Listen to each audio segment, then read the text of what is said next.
You prefer that? Of course. Also, we have, but, What are the Nazarites? No, they're You know not. that tribe, the Nazarites?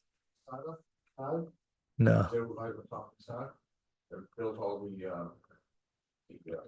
Welcome to Rambam. We continue in our journey daily learning of Rambam. We're going to go to chapter 1 of Naziris, which is the law of a Nazarite, the guy who keeps his hair long, doesn't drink wine,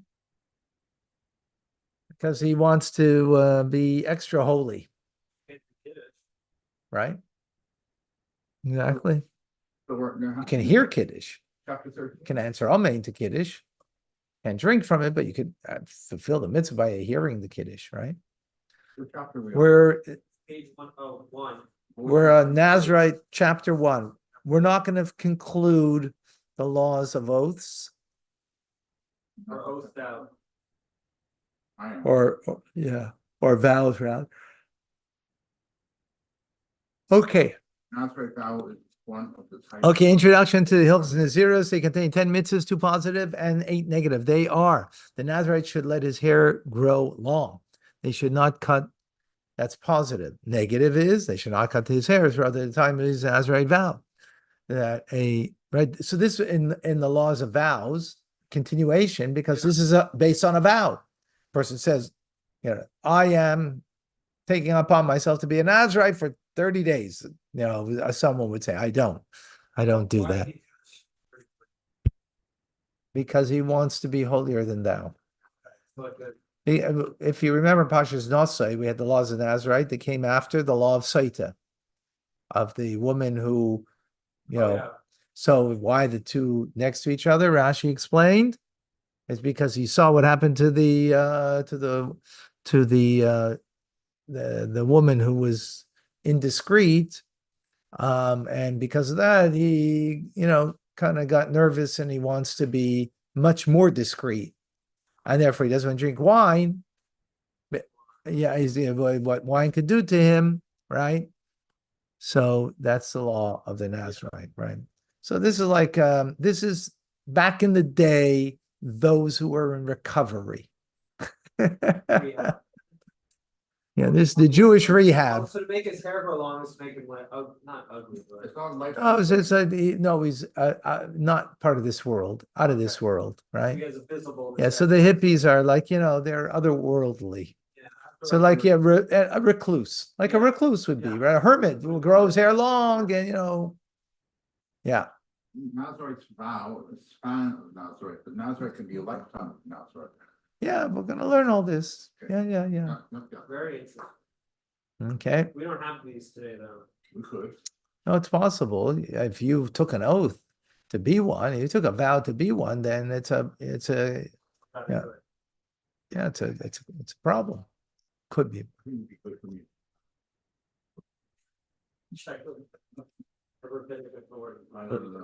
Okay. All right. So, the Nazarite should not drink wine, nor a mixture of wine, not even vinegar coming from wine.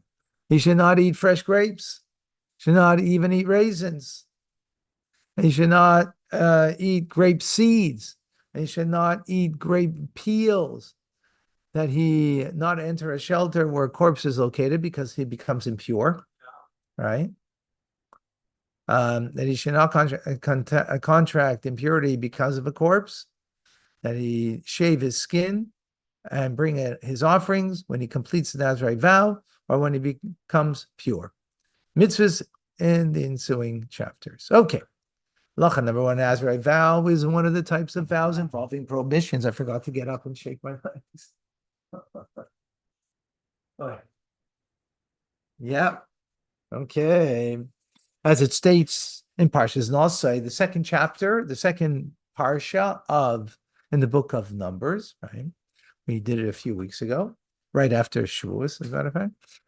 When one will take a Nazarite vow, it's a positive commandment for a Nazarite to let his hair grow on his head, on your head, right? As it states, he shall let the mane of his hair of his head grow. If he cuts his hair in the midst of the days of Nazarite vow, he violates the commandment as it stays, and a razor shall not pass over his head. Similarly, if he is forbidden to contract ritual impurity from a corpse or eat those products of a grapevine, which the Torah forbids him from eating throughout the entire span of the Nazarite vow. When an Nazarite transgresses and cuts his hair, becomes impure due to contact with the corpse or partook of wine grapes, he receives 2 sets of lashes. One because of the prohibition, he shall not desecrate his word, right? Because this is a vow. And this, remember, we learned this previously. By desecrating your vow, you receive lashes for that, right? That's only, of course, if you were warned, right? Warned by 2 kosher witnesses before you did what you did, right? Huh? Yeah, but there's no capital punishment here. It's just lashes. Okay, but both these situations, whether it's the prohibitive one for breaking the prohibition, And one because of prohibition, he transgresses the unique prohibitions that apply to a Nazarite. 2 prohibitions he transgresses, therefore gets 2 sets of lashes. Well, it's the same act. It's the same act. But you would need a warning, 2 kosher witnesses saying, "Oh, you're breaking your vow, and you're breaking the." Yeah, you need to be warned about the 2 different things, Yeah. so you're aware, right? If you were only warned with one, then you wouldn't get the lashes for the other. You only get one. Right. Exactly. Because there needs to be an awareness of the person that they're transgressing. Well, if you only said one thing and not the other, so then you're only aware of one that you denied, right? Number 3, when a person takes a Nazarite vow and fulfills his vow according to the mitzvah, he has performed 3 positive commandments. He shall act in accordance with all of the uttered of his mouth, right? Which is a general thing, right? And he acted accordingly. Number 2, he shall let the mane of his head grow, and he let it grow, and he shaving and bringing his sacrifices. Right? These are positive commandments, right? To tie this into Tanya real quickly, couldn't you just take this vow just for the sake of bringing holiness to the world from fulfilling these 3 mitzvot? That's a good vow. Because you mean you have 3 positive commandments that you can bring in. Which are taken. Right. Good question.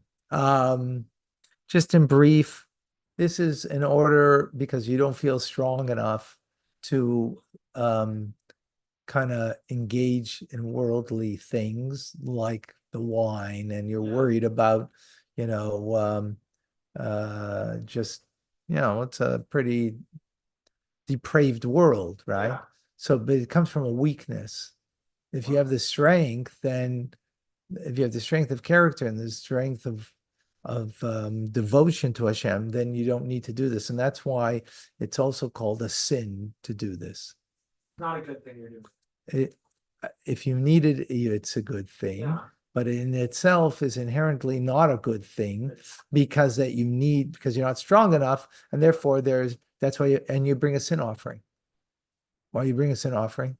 You didn't do it. You didn't do a sin because inherently you should be stronger. That you don't have to do this, but you're not. So God gives you the capability to follow this path. And the Nazarite shall shave at the entrance of the tent of meeting. So he fulfilled 3 positive commandments over here, right? When a person says, "I will not depart from this world until I become a Nazarite," he becomes a Nazarite immediately, lest he die at that time. If he delays implementing his Nazarite vow, he transgresses the prohibition, not delay in paying it. Lashes are not given for the violation of this prohibition. Why not? I don't understand this. I will not depart from the world, so I'm not going to die until I become a Nazareth. Right. Well, you might die in 2 minutes, so you got to become a Nazarite immediately. Oh, okay. Based on that, right? Yeah. I'm going backwards. Nazareth shall shave his head at the entrance of the tent of the meeting. Where's the tent of the meeting? It means by the Holy Temple. It means by the Mishkan. Speaking about the Mishkan, it means right before you go in, by the entrance of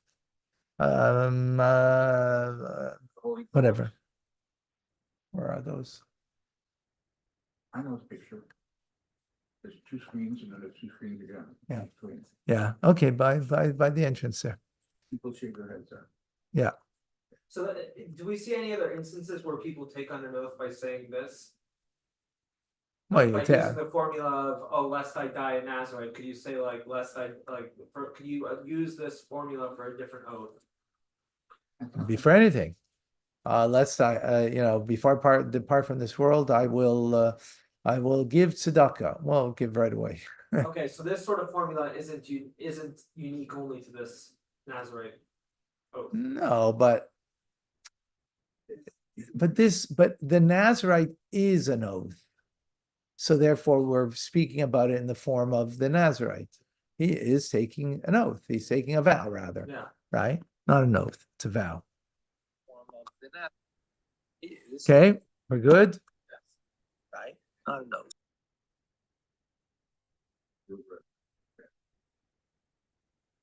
Okay. Why don't you get lashes then? It's because who says you're dying today? So you could do it tomorrow. In other words, the reason why you get lashes is because you transgressed something, but you didn't transgress if you're still alive. And then once you're not, lashes ain't helping. Right? So there won't be an instance of where you will get lashes because your vow that you didn't not fulfill it yet. Right? Because you're alive, so you can still fulfill it. But because you may not be, therefore fulfill it right away. Interesting halachic principle. We're giving an interesting parameter, a halachic principle over here. Number 5. Huh? No, we're talking about Nazarite here. Yeah. With regard to a Nazarite vow, we do not say the vow does not take effect until he makes a statement that every person would be able to understand that in his heart, he desired to take a Nazarite vow. Instead, since he made a decision in his heart to take a Nazarite vow and verbally express concepts that suggest this intent, he is a Nazarite, although these concepts are distant and their simple meaning does not communicate the concept of a Nazarite vow. What is implied? What does it mean? So he says, a Nazarite was passing in front of a person and he said, I will be. Guess what? He is a Nazarite.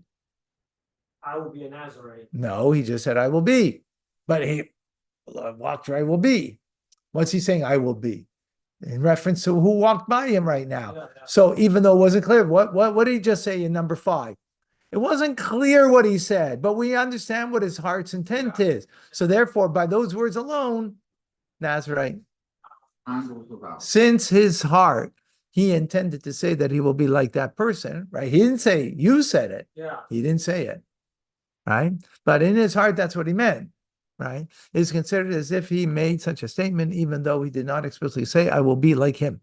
Similarly, if he took hold of his hair and said, I will become attractive, I will grow my hair, I will cultivate my hair, I will let my hair grow long. He is a Nazarite, provided he made such a decision in his heart.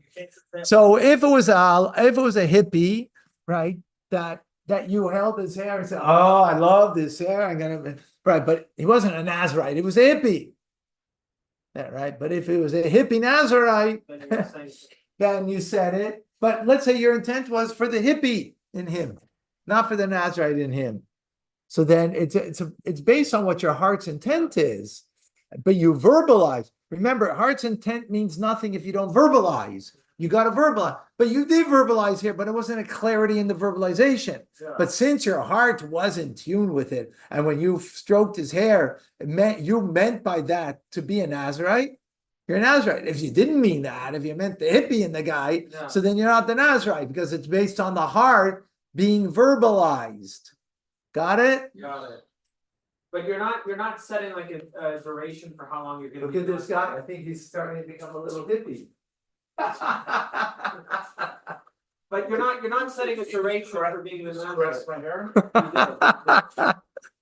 But the hippie in you. Or is that the Nazarite in you? He didn't set a term. Huh? If I see a Nazarite walk by and I say, I will be, what does that mean? I will be for a year? I will be for a day? Whatever. That's another point. Okay. That's another question. We'll get there. That's a good question, but that's not the point right now. Right? How long? That's we're going to discuss that. Okay? Okay, if he says I'm obligated to bring doves as offerings, he is not a Nazarite, even if a Nazarite is fasting in front of him, and even if he had the intent of becoming Nazarite, it's as if he did not say anything, because because that's a part of the vow. Since possible that the statement meant they intended to offer doves as a sacrifice, right? Others they say, "Oh, I'm obligated to bring doves." The doves, that could be an offering. It doesn't have to be as a Nazarite, right? So it's nothing inherent in specifically about the Nazarite. Long hair is. There's no other mitzvah that we have with long hair, right? So that is inherent to the Nazarite. So that would be expressing what's in your heart, right? Okay. Thank you very much.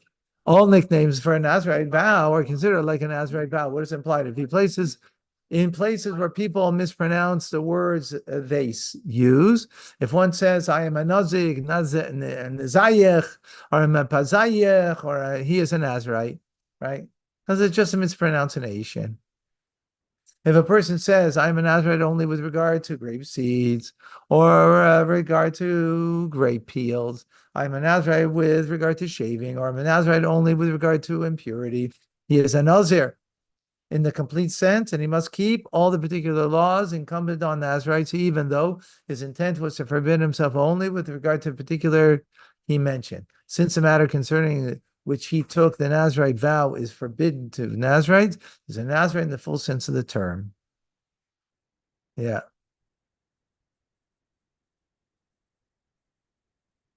Words matter. Because remember, he said, I'm a Nazarite in this instance. Well, since you said Nazarite and you want to become a Nazarite, so it's in all instances, all aspects of it. If our one says Nazarite from dried figs or from cake of dried figs or the like, he is forbidden to partake of the article specified, but he's not a Nazarite, right? Why? Because figs have nothing to do with a Nazarite. A Nazarite can eat figs. So guess what? Figs you can eat, but a Nazarite you're not. When a cup of wine was mixed for a person and given to him to drink, and he said, I'm a Nazarite from it, is a Nazarite in the complete sense. If he was a morose person, angry or in mourning, and others were trying to have him drink to release his burden, and he said, I'm a Nazarite from this cup, he's forbidden to drink only that cup, but he's not a Nazarite. Ashanel said his intent was only that he would not drink that cup, right? He was, he was mourning. He didn't want to be frivolous by drinking a cup of wine. He didn't want to be celebrative. And so guys, people were seeing that he is morose and wanted to uplift him. So they were kind of pushing on him a cup of wine. So he's only towards that wine because he didn't mean it. Refuse a glass of wine. I can always say, I'm a Nazarite. I don't have to go into anything else. Covers it all. Cool. I'll use that. Well, because that's your intent. But I would be careful with that. Be careful. Because even though that would be your intent.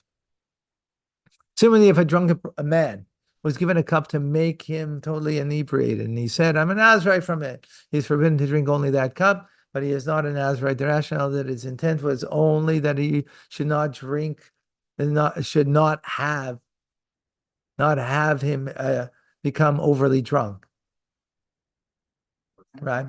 If he was drunk like Lot and his statements are of no consequence and he's not liable for any transgression that he performs, or when he reaches a state of inebriation equivalent to Lot's, he's not liable at all for making a statement that I'm a Nazarite, because no, he's not a Nazarite. When a person says I'm a Nazarite on the condition that I can drink wine, become impure, become in contact with the dead, cut my hair, he is a Nazarite and is forbidden to perform all of the above. The rationale is that he made a stipulation against what is written in Torah, and whenever one makes a stipulation against what is written in Torah, stipulation is nullified. So the vow is made because I said I'm a Nazarite, but the stipulation, the condition, is against Torah. So since it's against Torah, it's nullified. But what's left? The vow. So you're a Nazarite. When a person takes an Nazarite vow and afterwards says, I did not know that a Nazarite was forbidden to partake of wine, to become impure, or to cut his hair. Had I known, I would not have taken the vow. He's a Nazarite and he's obligated in these prohibitions. Rationale is that he knows that he is obligated in at least one of the prohibitions. And as we've explained, even if one took a Nazarite vow forbidding only one of these acts, he's forbidden in all of them, right? So he knew one of them, so he's forbidden in all of them.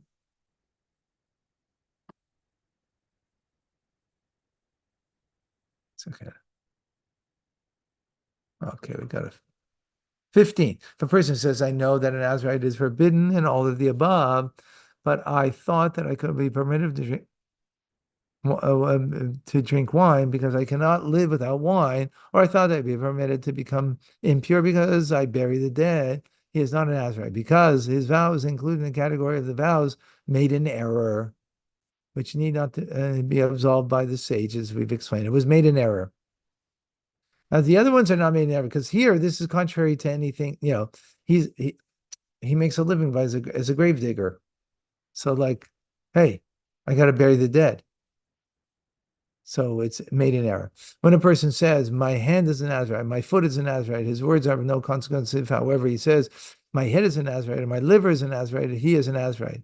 The general principle is whenever a person designates as an Nazarite an organ upon whose removal from a living person would cause him to die, he's a Nazarite. In other words, it's essential to you, so therefore you're considered a Nazarite. When a person says, I will be a Nazarite when a ben is born to me, a son is born to me. Interesting, it doesn't translate. If the son is born to him, he is a Nazarite. If, however, a daughter or a timtum or an androgynous is born, he is not a Nazarite. If he says, I will be a Nazarite when offspring is born to me, even if a daughter, a timtum, androgynous is born to him, he's a Nazarite. If a wife miscarries, he is not a Nazarite. If she becomes pregnant again and gives birth, he is a Nazarite. Okay. Thank you, folks.